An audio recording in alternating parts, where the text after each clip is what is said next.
Et donc, si on revient à notre titrage initial et qu'on reprend la première demi-réaction qu'on avait déjà trouvée, si je prends les étages d'oxydation, ici, on a un ion qui est monoatomique, donc plus 2. Ici, on a un ion qui est monoatomique aussi, donc l'étage d'oxydation, c'est plus 3. Si je fais la différence d'étage d'oxydation, je vous rappelle, hein, ça c'est delta, c'est différence d'étage d'oxydation. Ici, on est à 1. Ça correspond au nombre d'électrons échangés. Donc ça va déjà nous être utile dans certains cas.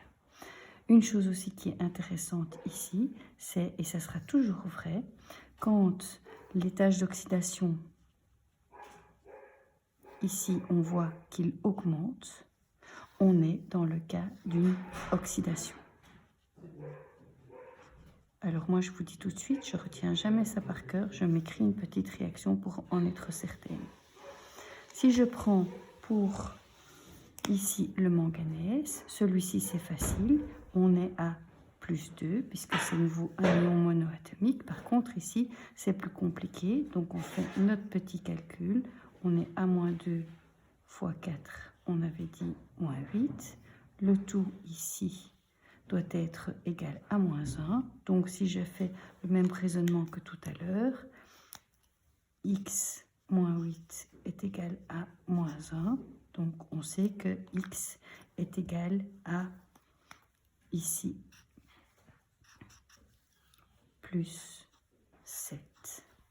Donc, ici, on passe de plus 7 à 2. On a bien une baisse de l'étage d'oxydation. Donc, ici, l'étage d'oxydation baisse, c'est la réduction.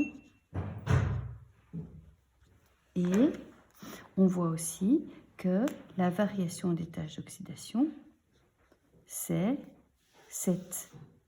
Entre 7 et 2, c'est 5. Donc, on sait qu'on va avoir 5 électrons échangés. On avait dit qu'ils étaient de ce côté-là, les électrons. Donc, en réalité, on peut déjà écrire 5 électrons échangés.